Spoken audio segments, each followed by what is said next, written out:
Cipher ফজিলত।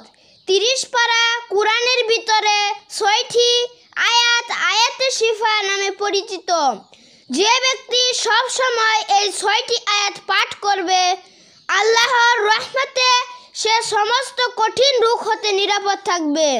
উক্ত 6টি আয়াত চীনামাটির বর্তনে মিশক জাফরান দিয়ে লিখে ওই বর্তন ধুয়ে রোগীকে পান করালে যত বড় রোগী হোক না কেন ইনশাআল্লাহ সে রোগ হতে শিফা পাবে।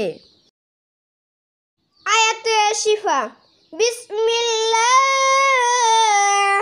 রহমানির রহিম। ওয়া ইয়াশফি সুদূর কওমিন মুমিনিনা ওয়া শিফাউল লিমা ফিস সুদূর।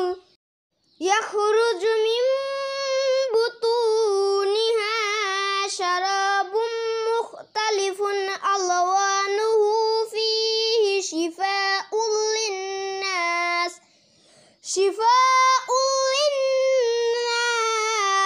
ওয়া নুনাজ্জিলু মিনাল কুরআনি মা হুয়া শিফাউ ওয়া রাহমাতুল লিল মুমিনিন।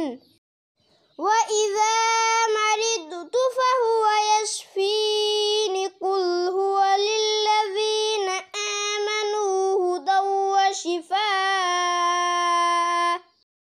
অর্থ, আল্লাহ তাআলা মুমিনদের অন্তরে প্রশান্তি দান করবেন এবং এ কুরআন অন্তবেদীর আরোগ্য বিধান।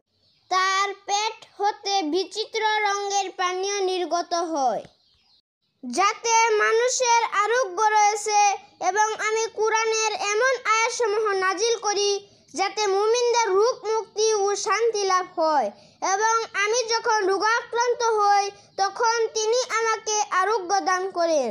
আপনি বলুন, এটা ঈমানদারদের জন্য পথ নির্দেশ ও রোগ মুক্তি প্রদায়ক।